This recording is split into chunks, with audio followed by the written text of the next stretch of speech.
Olá! Este vídeo é a gravação de um seminário de web que eu fiz no mês de julho de 2018 sobre o artigo do Freud, 2 princípios do funcionamento mental. E se você não sabe, eu faço todo mês um seminário de web gratuito e aberto ao público, onde eu abordo sempre um tema da psicanálise. E este ano e o ano que vem, 2019, eu vou estar sempre me referindo a uma obra do Freud. Para você se inscrever, tem um link aqui na descrição do canal. Bom webinário e até um próximo vídeo. Obrigado. Boa noite a todos. Bom, vamos começar. O seminário de hoje será 2 formas do acontecer psíquico. Ele está na sequência de vários seminários que eu estou dando desde o ano passado, desde julho do ano passado, aliás. Hoje esse mês faz um ano que nós começamos a fazer os seminários de web.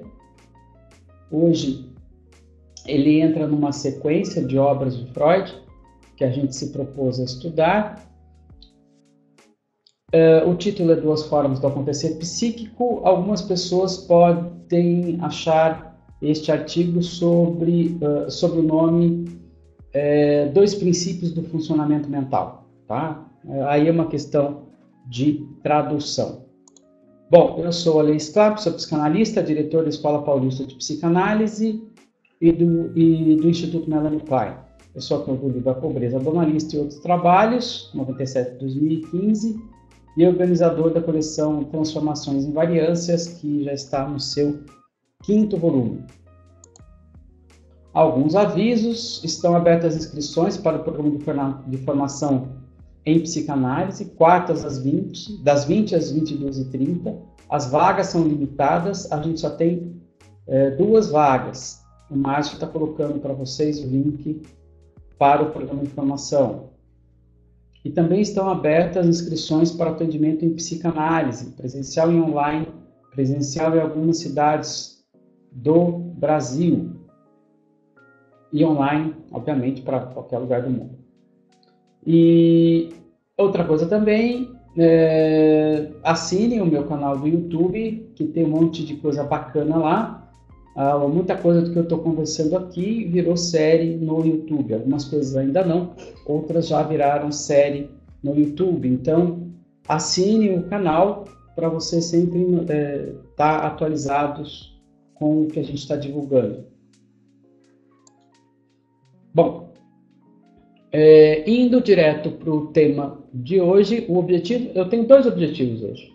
Um é fazer um levantamento do que a gente viu até agora este ano. Vou fazer um breve resumo do que a gente viu até agora e discutir especificamente este artigo 2 formas do acontecer psíquico. Então, eu vou dividir esse webinar em 2 para a gente entender aonde que a gente está nesse artigo 2 formas do acontecer psíquico, que foi inclusive uma coisa que o Freud fez. O que eu estou fazendo é o que o Freud também fez no artigo. Tá? Então, só que eu estou aproveitando o material que eu já fiz nos webinários. O Freud ele faz esse levantamento de dados, né, dentro desse artigo. Mais ou menos o que eu já fiz até hoje? Né? E aí ele escreveu esse pequeno artigo, essa pequena joia. Só para a gente ter uma noção desse artigo, ele é um dos principais artigos citados pelo Bion. Tá? Eu acho que, depois da interpretação dos sonhos, eu creio que é o artigo mais citado do Bion, de Freud por Bion. Tá? Então, é importante a leitura desse artigo. Ele é pequeno, não tem 10 páginas esse artigo, então vale a pena dar uma olhada nele. Bom, a gente começou essa jornada, a jornada deste ano, com essa jornada de webinários com a história da histeria. A gente viu que já existia a noção de histeria desde 2.500 anos antes de Cristo, ou seja, ela é bem velhinha em termos de medicina. Então, isso para derrubar o mito que foi o Freud que descobriu histeria, não sei de onde tiraram isso. Não, isso é muito antigo e as descrições que se utilizavam no século XIX para a histeria são idênticas às de 2500 a.C. Tá? O que se acumulou ao longo do tempo foi algumas teorias sobre a etiologia da histeria e como tratá-la. Tá? Mas a descrição mesmo dos sintomas não variou muito ao longo dos séculos, mesmo dos milênios. Uma coisa que eu quero destacar deste webinar, ele está lá no meu canal do YouTube, é a noção bem recente do magnetismo animal. Eu acho que isso impacta diretamente na psicanálise a noção de magnetismo animal ou hipnotismo. Né? Ela nasce com o Mesmer, sob o nome de magnetismo animal, depois há alguns desenvolvimentos e ela se torna finalmente hipnotismo. O que tem de importante na questão do magnetismo animal desde Mesmer? É que se acredita que quando você hipnotiza uma pessoa, a consciência dela se amplia e ela passa a ver coisas, sentir coisas, saber coisas que sob o estado normal de consciência ela não saberia. Por isso é a importância da questão do magnetismo animal ou do hipnotismo. Pois ele criaria esse estado de consciência alterado em que a verdade pilularia na mente de quem está hipnotizado. Uma outra coisa que eu acho importante na história da histeria são os erros de Charcot, principalmente um que é conhecido desde do século XVI, que é a histeria é o que você quer que ela seja. A histeria ela é uma doença que ela mimetiza as doenças que estão em volta e ela mimetiza aquilo que você quer que ela seja. Então, isso é fundamental para a gente entender histeria até hoje. Tá? O que eu quero, aonde que foi o erro, esse equívoco ele começa desde da Inquisição, onde as histéricos, imitavam aquelas pessoas que supostamente estavam possuídas, né? Ou seja, supondo que ninguém seja possuído, existe uma visão social do que é ser possuído pelo demônio. É isso que elas imitavam. Tá? Isso é extremamente importante, porque quando chegou em Salpêtrière, o que começou a acontecer? Colocaram as histéricas junto com os doentes com epilepsia. Obviamente, um ataque histérico ficou idêntico a um ataque de epilepsia. Já era desde a antiguidade, ali piorou. E qualquer causa que você fizesse, elas diziam para você que tinha. Então, Charcot, aquilo que Charcot descobriu, aquilo que se revelou em Salpêtrière foi um grande engano, um grande engodo. Tá? Dito isto, né, esses dois erros, esses dois equívocos que eu considero principais, que é acreditar que uma pessoa hipnotizada tem acesso a verdades né, numa consciência outra, e a questão do mimetismo da histeria. E aí a gente entra nos estudos sobre histeria do Freud, né, com o Breuer. É onde aparecem dois conceitos importantes, três, aliás, o de recalque e o método catártico. Tá? O recalque é para explicar como que a histeria se formou e o método catártico é um método de tratamento. Se a gente focar no método catártico, o que ele pressupõe? Que ele usa o hipnotismo, hipnotiza a pessoa para ela lembrar de um trauma que ela sofreu e que este trauma acabou causando os seus sintomas. Ou seja, ela sofreu um trauma qualquer, recalcou porque aquilo era insuportável para sua consciência e este recalque gerou sintomas. e se utilizava o hipnotismo para vencer a barreira do recalque. Bom, se vocês estão acompanhando o meu raciocínio, né, tem dois equívocos aqui. Primeiro que se você hipnotiza uma pessoa, ela vai saber verdades que não sabe quando está sob vigília. Isso não existe. Não é assim que funciona. O segundo é que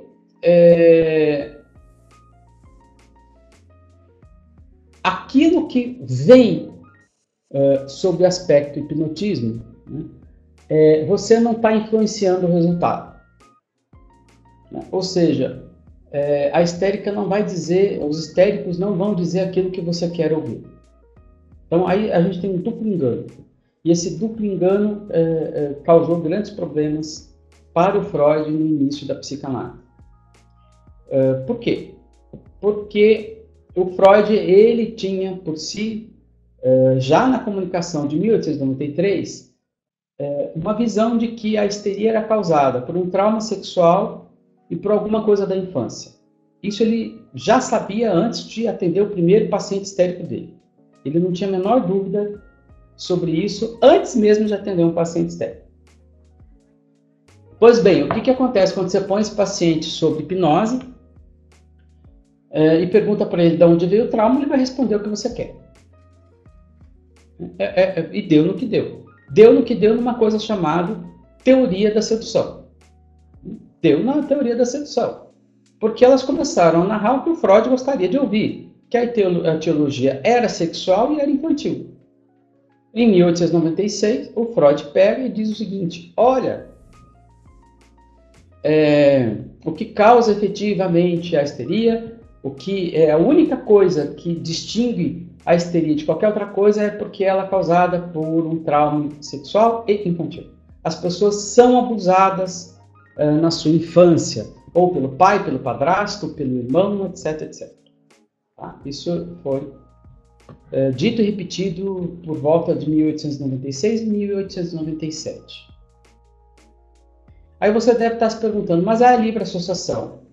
Qual é a questão da livre associação? Ela entra no lugar do hipnotismo, mas a visão que se tem do resultado final é a mesma.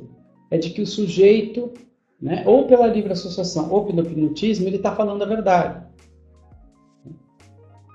Aí, em 1897, o Freud escreve para Fliess dizendo: fui enganado pelos histéricos. Fui enganado pelos histéricos. Essa foi uma crítica que eu levantei nesse webinário, que muito provavelmente o Freud não foi enganado, ele se deixou enganar.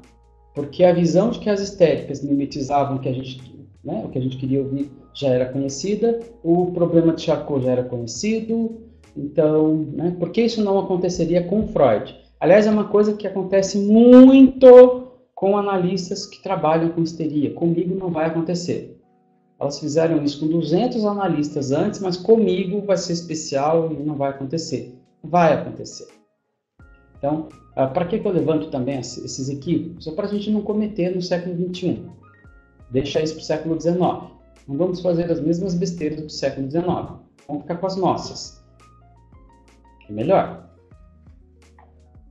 Bom, dito isto, o Freud coloca a sua teoria da histeria e da sedução, e para ele mesmo ele já sabe que aquilo não funciona já em 1897, mas ele não diz isso para ninguém, ele não esconde isso de todo mundo por quase 10 anos.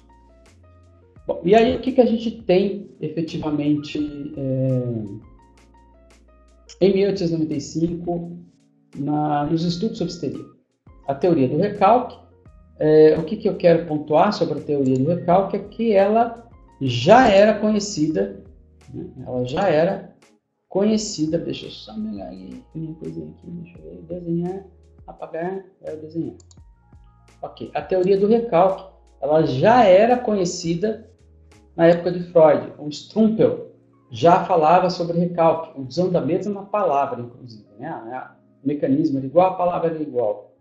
A dissociação já era conhecida também dos estudos do Janet. A única diferença é que o Janet chamava inconsciente e subconsciente, o Freud chamou de inconsciente. É a única diferença. O trauma, né, sempre se achava que era um trauma. Qual foi a única contribuição do Freud para esse sistema? Freud deu duas contribuições, uma permanente e a outra nem tanto. Aqui ele coloca a teoria da sedução. Tá? A pessoa, o trauma sempre é sexual e infantil, teoria da sedução. E aí vem a grande contribuição deste trabalho, na minha opinião, que é a noção de transferência. A noção de transferência, ela aparece pela primeira vez muito bem descrita em estudos sobre histeria. E o que ele descreveu permanece até hoje. Tá? Então, de trauma, é sempre um trauma sexual infantil. Este sexual infantil é a contribuição de Freud. O resto já existia. Tá? Vocês entenderam isso, gente? Estão acompanhando até agora? E aí a gente vai... Foi um outro webinário. Entre esse webinar... bom, aí a gente vai para o webinário sobre a interpretação dos sonhos. É um webinário que eu explorei o que está aqui, mais um pouquinho da obra de Inácio Mateblanco, que é um psicanalista mais contemporâneo. Mas, basicamente, onde é que o Freud vai trabalhar na interpretação dos sonhos? Vocês estão vendo essa seta aqui? Esta seta do retorno do recalcado. Você tem um trauma, reprime. Deixa eu explicar o que é o recalque. Só um minutinho. Vamos apagar isso aqui. Vamos apagar. Eu vou explicar a teoria do recalque, que é importante para a gente entender o resto. Espera aí. Senão nós vamos ficar boiando aqui.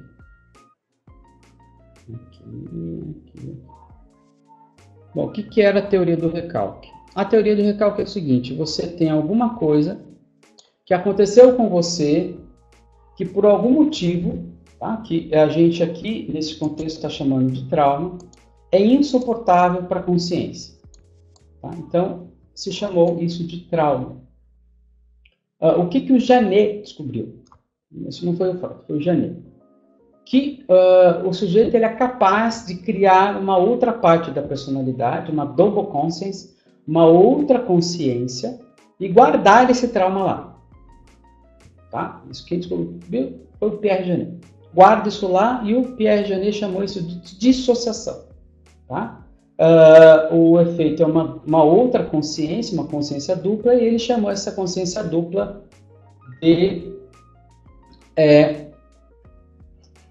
subconsciente. Tá? Então, o Janet vai chamar isso de subconsciente. Então, acontece realmente uma separação, e esta informação posta de lado. Tá? Em alemão, quando se traduziu, né, recalcar ou reprimir é botar de lado. Você põe isso de lado. Tá? O problema é que tanto o Pierre Janet, o Briquet, vários outros autores já tinham descoberto que isso retorna. Isso de alguma forma retorna. Né? O Briquet já tinha dito que isso retorna de uma forma onírica, com uma linguagem onírica. O Paul Briquet já tinha descoberto isso. E o Janet, ele também tinha descoberto a relação do sintoma com essa outra consciência. Apesar de o esquema geral ser muito parecido, uma coisa que tem que ficar clara é que a metodologia é muito diferente. A metodologia do Briquet, do Janet, por exemplo, era parecida com uma psicografia, por incrível que pareça. Colocava a pessoa lá, a pessoa olhava para um lado, uma folhinha com um papel no outro, ele ia perguntando no ouvido, a pessoa escrevendo o que ele estava perguntando e conversando outra coisa com ele. Então, por isso, com o efeito de dupla consciência. Uma escrevia, uma falava. Tá? Então, é assim que o Janet trabalhava. Tá? Parecendo uma psicografia mesmo. Conversava de um lado, escrevia do outro. Então, uma consciência falava, a outra escrevia. Mas não era assim que o Freud e o Breuer trabalhavam. O Breuer hipnotizava, pedia para a pessoa lembrar do trauma. Segundo o Breuer, a pessoa abreagia, ou seja, a reação que não foi possível na hora do trauma aparecia. E aí haveria, entre aspas, a cura do doente. Tá? Então, vocês veem que a explicação pode ser muito parecida, mas a técnica de solução é completamente diferente. Tá? E aí não tem nada a ver mesmo. Aí o Freud não tem nada a ver com o Pierre Janet. Tá? O Pierre Janet está mais para psicografia do que para qualquer outra coisa. Tá? E aí você teria o retorno deste recalcado, que é essa setinha que sobe, essa setinha do trauma. O Freud chamou o local que fica trauma de inconsciente, o Janet de subconsciente. Tá? O sintoma, portanto, está no lugar do trauma. É uma lembrança do trauma. Por isso que o Freud vai dizer que os neuróticos sofrem de reminiscências. Tá? Os histéricos sofrem de reminiscências.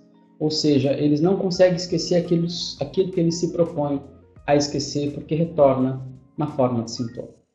A transferência está no finalzinho dessa obra, quando ele diz que acontece uma coisa muito interessante, que é o fato do doente tratar o médico da mesma forma que trata as suas figuras parentais. Tá? Ou ele recria no consultório a situação da qual ele está reclamando, ele está demandando. E ele percebe isso. Tá? Isto é a teoria da transferência. Ele vai retomar esse ponto um pouquinho na interpretação dos sonhos e bastante no caso Dora. Tá? Bom, entendido um pouco isso, o sonho ele vai entrar aqui, ele vai entrar no lugar, no estudo do recalcado. Tá? Então, no retorno do recalcado. Como é que o Freud fez isso? O Freud ele já usava um método que já está descrito nos estudos sobre histeria, que é ficar perguntando, quando pense no seu sintoma, o que é que você lembra? O que é que você lembra? O que é que você lembra? E ficava perguntando isso para a pessoa, insistentemente. Tá? Ele pegou o mesmo método e começou a usar nos seus sonhos, nos sonhos dele. E ele viu que ele começava a chegar em lugares interessantes. Ele começava a chegar em lugares bem interessantes. O resultado disto está, desses 4 meses de autoanálise, porque foram 4 meses que o Freud fez isso, estão no livro A Interpretação dos Sonhos. E aí tem alguns sonhos que ele fez esse método. Tá? De ficar perguntando, mas o que te lembra isso? O que te lembra isso? O que te lembra isso? O que te lembra isso? E aí, em cima disto, ele, e aí de uma forma muito brilhante, ele consegue entender um pouco qual é o funcionamento onírico. Né? E, portanto, qual é o funcionamento do inconsciente. Ao descrever como que se faz um sonho, ele descreve como funciona o inconsciente. Essa é uma sacada genial. Essa é uma sacada genial. Aqui temos o grande Freud. Aqui já um pedacinho do grande Freud. O pequeno ficou na teoria da sedução. O grande aparece aqui. E aí, basicamente, ele vai nos dizer o seguinte. Tem alguns ingredientes que formam o sono. Impressões do dia a dia ou durante o sono. Tá? Coisas que você viveu durante o dia. Eu, pelo menos, se eu assistir um filme próximo a dormir, eu tendo a sonhar com o filme. Algum trauma atual, alguma situação de estresse atual que a pessoa esteja passando, um caráter sexual e algo da infância. Tá? Observem que esses 2 elementos já aparecem como etiologia da histeria. Tá? Já aparecem como a etiologia da histeria. O trauma atual, na verdade, é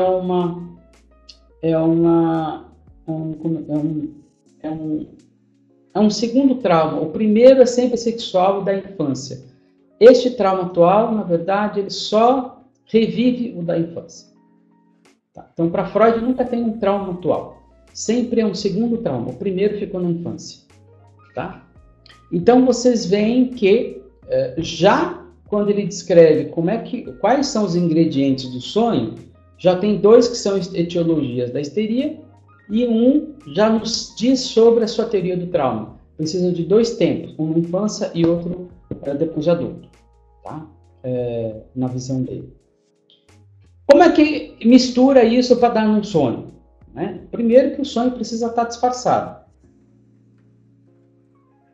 Quando a gente retorna aqui, né, este tracinho, né, é o tracinho que, de alguma forma, vai censurar o sonho. O sonho só pode aparecer para nós depois de censurado, nunca antes. Porque por isso que ele está dissociado, por isso que ele está reprimido. Né? Então, primeiro elemento, eu preciso de ter uma censura em relação ao sonho. O Freud vai usar a palavra censura dentro da repressão.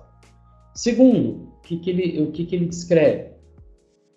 Existe uma coisa que se chama deslocamento, outra que se chama condensação. Deslocamento é quando eu passo de um elemento a outro só no sonho, de A1 para A2. Condensação é quando eu parto de um único ponto para vários outros pontos. De A1 eu parto para B2, C3, H4, N5. Né? Vai, porque aquele ponto condensou vários.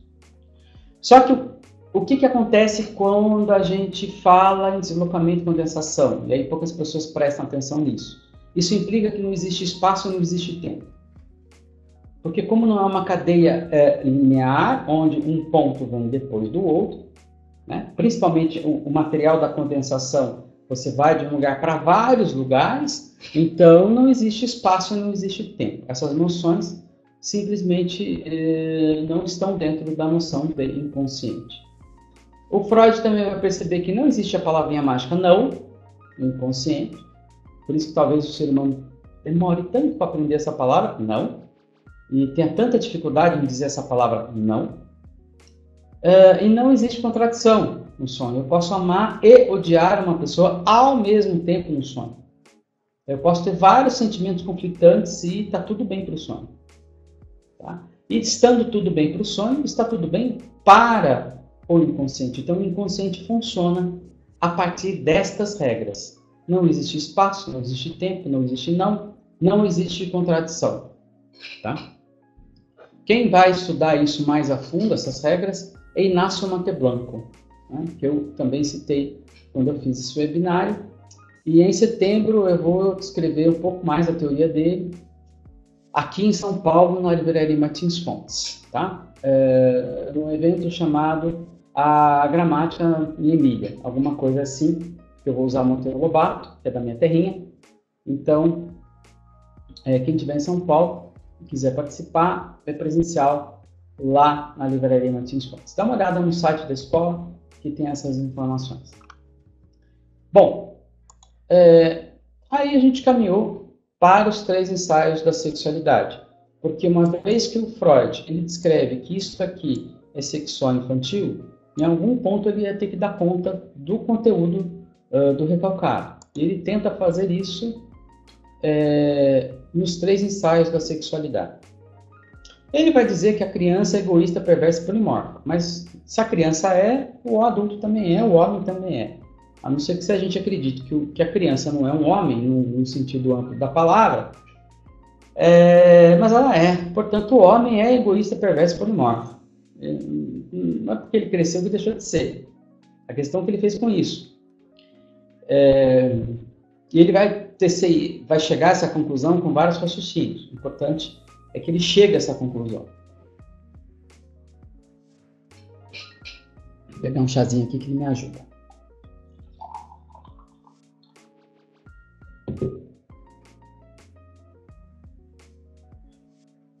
E aí, ele vai dizer também o seguinte, olha, a norma, para que serve a sexualidade no homem? Ele pode até ser egoísta, pensar só no seu prazer, perverso, pode sentir prazer com qualquer objeto, e polimorfo, ele pode sentir tesão no dedão do pé. Mas a sexualidade ela tem uma regra, né? Que é a norma, que é o pênis com a vagina, que é a reprodução. Aliás, não é só pênis com a vagina, é reprodução. Essa palavra aparece. Então, se de um lado ele torna a sexualidade humana plástica, de outro ele diz que ela tem um objetivo. E ela tem que chegar nesse objetivo. Né? Ele faz esses 2 movimentos. Tá? Então, de um lado, ele torna ela psicológica e de outro, ele devolve a biologia para a sexualidade humana. Ele faz os dois movimentos, ele retira da biologia e devolve a biologia. Então, isso é uma questão importantíssima que acontece nos 3 ensaios. E por que ele faz isso e o que ele faz com isso? Tá? Ele diz o seguinte: voltando ao esquema do recalque, não é mais o trauma que precisa ser recalcado, é a sexualidade infantil. Porque para ele a sexualidade adulta é só para procriação. Não tem mais nenhum sentido fazer nada com ela que não seja para a procriação. Então, tudo que não é para procriação tem que ser recalcado.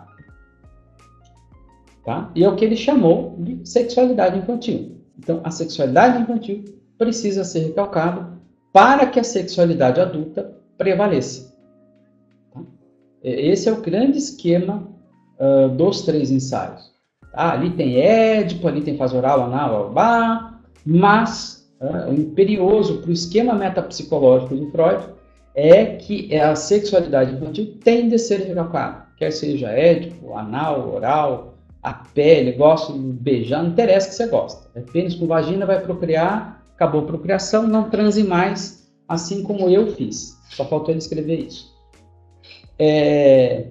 Segundo as más línguas, parou de transar em 1895 e parece que depois disso não quis que mais ninguém transasse por prazer, né? Só para procriar. Voltando aqui, mas aí o que ele faz também, não nos 3 ensaios, mas no artigo que vem um ano depois. Ele vai falar, ele vai dizer minhas etiologias sobre a histeria, onde ele diz o seguinte: olha, parece que não é bem assim que ocorre, né? As pessoas são seduzidas, são estupradas, são bulinadas quando são crianças, né? Mas uma coisa é certa, elas acreditam que foram. Então ele vai dizer o seguinte: existe uma coisa que é uma versão que um adulto dá sobre o que aconteceu com ele na sua infância. A versão que um adulto dá sobre o que aconteceu com ele na sua infância. Essa versão é desenvolvida lá pela adolescência. E esta versão sobre a minha infância, o Freud chamou de fantasia inconsciente. Então, fantasia inconsciente para Freud é a versão que eu dou para a minha própria vida, principalmente infantil. Tá? Isso não tem nada a ver com a Melanie Klein, que eu só estou citando aqui para ficar claro que fantasia Klein é outra coisa, e não é tema desse webinário, mas para Freud é isso. A versão que eu dou para a minha infância. Óbvio que não é igual ao que aconteceu na infância. É uma versão e, portanto, ela é deturpada e, portanto, isso é uma fantasia. Tá? Entenderam o que é fantasia para Freud, gente? Neste contexto aqui, tudo bem?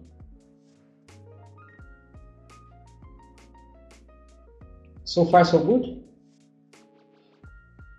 Mas isso é só depois dos 3 ensaios ainda, tá? Ou seja, em 1906, 10 anos depois que ele postula a teoria da sedução. E ele ficou sabendo que ele estava errado em 1897, só em 1906 ele escreve que estava errado. Ok, já vimos a questão da sexualidade infantil. Qual foi a crítica que eu fiz, assim, muito forte em relação ao esquema? É a noção da norma. Ela é moral, ela é biológica, ela não tem sentido dentro de um esquema desse. Tá? Não faz muito sentido isso. Mas essa norma, inclusive, ela vai sobreviver em Melanie Klein. Quando ela trata de sexualidade, está lá em Melanie Klein. Essa norma foi utilizada pela IPA para não permitir analistas gays durante século. Não sei nem se hoje ainda permite, porque quem não atingiu a norma não é uma pessoa sadia, pênis com vagina, sexo só para procriação, essa pessoa não é sadia, portanto, ela não pode ser analista. Gay então piorou. Não existe. Alguém conhece aqui, eu até perguntei, um grande autor gay na psicanálise? Não, né? que será? E aí a gente chega em duas formas do acontecer psíquico, que é especificamente este artigo. O Freud ele já falava muito sobre o princípio do prazer, ele chegou a citar isso já nos estudos de histeria, o princípio do prazer e o princípio da constância. Mas ele falou mesmo nisso no projeto por uma psicologia para neurólogos. Mas isso era um rascunho, ficou numa gaveta até 1950. Aí em 50 descobriram esse rascunho, acharam o máximo, né? Então vivem citando este rascunho. Mas eu acho que por que a gente dá tanta importância para rascunho? Se nem o Freud quis publicar, né? E por que descobriram isso? Porque ele rascunhou, mandou para o Fliess e depois abandonou o projeto. E aí acharam isso com o Fliess. Foram achar isso não com ele, mas nas cartas que estavam do Freud com o Fliess. O princípio do prazer, o princípio da constância diz o seguinte, tá? É muito próximo da física da época, é muito próximo do Bruck, do Fechner e de alguns professores, do Meiner, de alguns professores do próprio Freud. Esses conceitos de princípio do prazer, princípio de Nirvana, na verdade não são do Freud, são dos seus professores. E diz o seguinte, este princípio. Que dentro da mente, a quantidade de coisas que tem dentro dela é constante. Tá? Então, se eu, por um acaso, eu sinto fome, implica que essa quantidade aumenta e eu preciso comer. Quando eu como, eu descarrego a quantidade em excesso e aí isso tende novamente ao mínimo possível de tensão. Então, quanto mais eu sinto fome, frio, vontade de fazer sexo, sou humilhado e preciso rebater, tudo isso faz com que aumente a pressão no sistema. A pressão precisa diminuir. Tá? Ou é comendo, ou é xingando. Então, é um processo de ação e reação. Tá? E o princípio de constância diz que a quantidade deve ser a menor possível. E o princípio do prazer é o princípio que, como sobe esse limiar, essa quantidade, ela deve ser descarregada, porque a quantidade maior é dor, é desprazer, e quando descarrega é prazer. Ou seja, sentir fome é desprazeroso, é como se isso ficasse acumulando na minha mente, e quando eu como eu descarrego. Então esse é o princípio do prazer. Tá? No sentido de que eu preciso resolver essas demandas pulsionais de uma forma rápida. Tá? Porque não resolvê-las é desprazer. Tá? Entenderam isso, gente? Como é que é funcionar no princípio do prazer? É tipo criança. A criança quer, chora, você tem que dar. Tipo isso. Não sabe esperar. Não, mas no Natal você ganha. Nossa, ela sai rolando no chão. Né? Se você falar para ela, não, mas no Natal... Na minha época colava falar que no Natal ia ganhar, no aniversário, dia das crianças. Hoje em dia é perigo os pais levar um tapa na cara. Não, mas eu vou te dar no Natal. Lá eu levo um tapa na cara, o pai, né?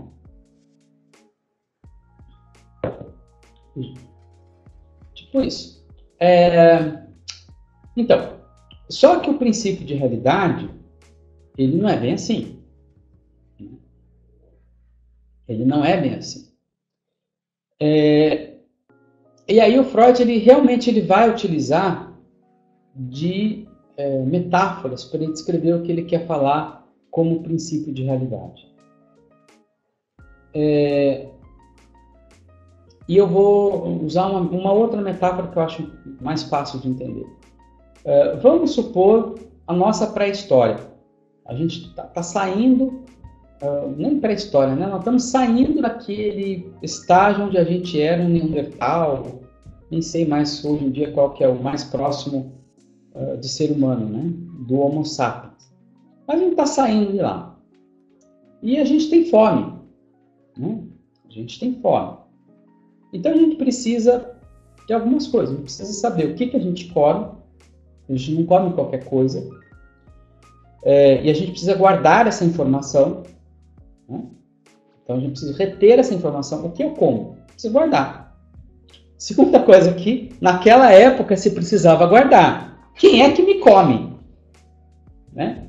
Eu preciso também saber que eu sou alimento de quem? Preciso entender isso, guardar essa informação. Porque eu preciso sair correndo para o alimento, para pegá-lo, e eu preciso fugir de quem eu sou um alimento. Tudo isso precisa memória para guardar essas informações. Segunda coisa, quando eu sei o que é que eu como, sei lá, é o galinha, eu preciso saber sinais e buscar os sinais de onde é que tem uma galinha. Isso se chama atenção. Atenção é vasculhar o meio ambiente para tentar descobrir, né, onde é que tem alguma coisa que eu como. É vasculhar o meio ambiente para isso. E por fim, para poder agir. Né? E por fim, eu preciso de julgamento. Para eu entender se eu estou pensando que estou comendo ou estou comendo. Porque até então, né, a gente não tem grandes evidências que um macaco pensa que está comendo. Ele vai lá e come. Mas o ser humano é capaz de pensar que está comendo. E ele precisa fazer essa distinção, se ele está ou não está comendo. Para nós que somos adultos é uma coisa besta. Mas já uma criança tem dificuldade de saber separar o que é real e o que é imaginário. Ela acredita no bicho papão. Ela tem medo e realmente ela se mija toda por causa do bicho papão. Ou seja, é um erro de julgamento.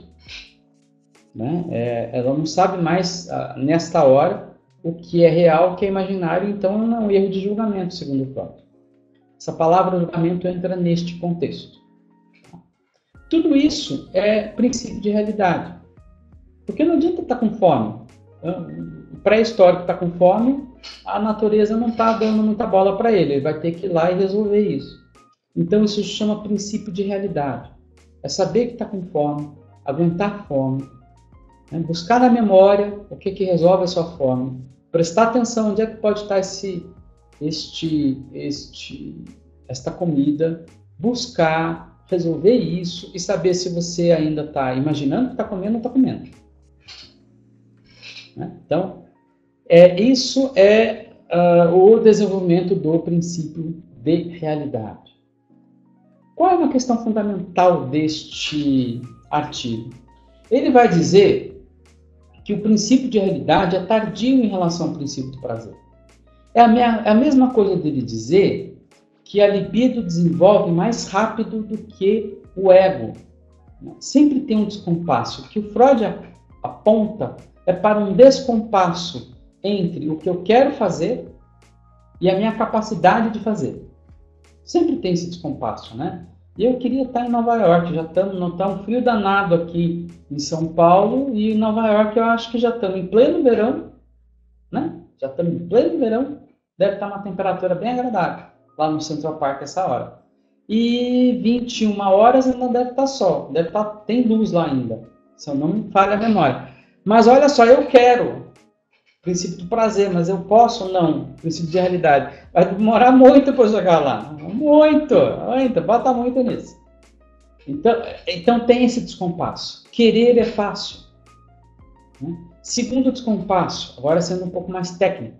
Se a gente pensa na fase fálica, né, já existe prazer nos órgãos genitais. Mas a única coisa possível ali é a masturbação. Porque eles não estão prontos para o coito. Então é mais um descompasso. A vontade está lá, o prazer está lá, mas o órgão não está pronto. Entenderam o que o Freud chama de descompasso? Né? Entre um ponto e outro, entre uma coisa e outra, entre um desenvolvimento mental e outro. E o Freud vai dizer, este descompasso precisa ser reprimido. Esse descompasso é justamente o descompasso que é recalcado. Toda vez que eu tenho, por exemplo, vamos pensar na fase fálica. Já existem os desejos. Já existe o tesão. Já existe Mas tem solução isso? Não tem. Aliás, dependendo da idade, vai demorar 10 anos para ter uma solução nisso. Recalca. Não tem o que fazer com isso. Agora não tem o que fazer, porque você não vai prepar agora. Né? Seu pênis não está desenvolvido, sua vagina não está desenvolvida. tem a interdição do incesto, seu pai não pode ficar com você, sua mãe não vai ficar com você, eles já são casados, você é de outra geração. Então, o que faz com tudo isso, todo esse sentimento, né, que tem por aí, recalca. Né? E todo descompasso precisa ser recalcado. E aí a gente tem uma teoria um pouco menos saturada do que dizer que é norma pênis com vagina. Tá? Então, vocês, na minha opinião, e por isso talvez o Bion goste tanto desse artigo, é um artigo menos saturado. Tá? Para quem quer saber o que é saturação e insaturação, meu canal do YouTube tem essa distinção. Então, é um conceito menos saturado. Ele não diz aonde está o descompasso, por que existe o descompasso. Não diz. Ele só diz o seguinte, ó, tem esse descompasso, onde ele aparece, precisa recalcar. Tá? Eu acho que é uma posição bem mais madura em termos metapsicológicos, bem mais centrada em termos metapsicológicos. Tá? Então, por isso que é um artigo que ele é fácil de ler até, ele não tem tantas palavras difíceis, né? Não tem tantos termos técnicos como às vezes aparecem em outros artigos do Freud, e ele mantém essa perspectiva um pouco mais aberta. Ele não diz o quê, mas ele diz, olha, tem um descompasso. E existem esses dois princípios. E esses dois princípios têm um descompasso. E por fim, o que o Freud vai colocar é que, apesar do princípio de ser realidade atrasar o princípio do prazer, ele não é contra o princípio do prazer. Isso precisa ficar claro. Veja, eu estou com fome, eu preciso comer, não quer dizer que vai ser agora. Eu estou fazendo um webinar agora. Eu estou com fome. Você espera um pouquinho que eu vou comer e volto? Não tem sentido. Mesmo fazer xixi, não interessa, você vai fazer xixi depois do webinar. Tem condições. Tá? Então, isso implica atrasar uma satisfação. Tá? O que não quer dizer que uma hora eu não vou lá comer, uma hora eu não vou lá me divertir, mas na hora certa. Então, o princípio de realidade, ele não é contra o princípio do prazer. Ele visa justamente o seguinte, ok, né? Mas agora não dá. Né? Agora não dá, você vai te esperar 10 minutos. No caso da fase fálica, é o princípio da realidade virando para o princípio do prazer e dizendo, desculpa, mas você vai ter que esperar 10 anos. Mas a gente vai resolver isso, a gente vai arrumar uma esposa para você, a gente vai arrumar um esposo para você. Mas só daqui a 10 anos, 15, não se preocupa com isso agora não é hora. Vai brincar, vai. Agora, brincar dá. Arrumar casamento agora não dá. Então observa que não é uma coisa contra a outra. Tá? É uma negociação, é dizer, não, espera, é uma outra coisa. Tá? Captar a questão do descompasso e que um não está contra o outro, eu acho que esses são dois elementos fundamentais disto. Memória, atenção, são coisas que ainda aparecem na obra bioniana. Quem assistiu meu webinar, que também está no canal do YouTube, sobre a grade bioniana, são dois elementos da grade, memória e atenção.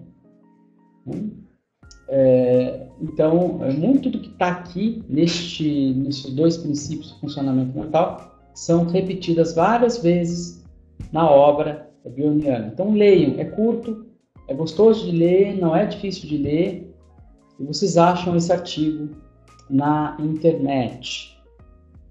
Bom, eu terminei o que eu tinha para expor hoje, né, que é um levantamento de dados daquilo que a gente fez até agora, né, e eu acho que essa questão do descompasso resolve um grande problema criado ali no meio dos 3 ensaios. Né, dá estava quadrado ali e deixou um pouco mais redondo. Muito obrigado pela presença de todos e até.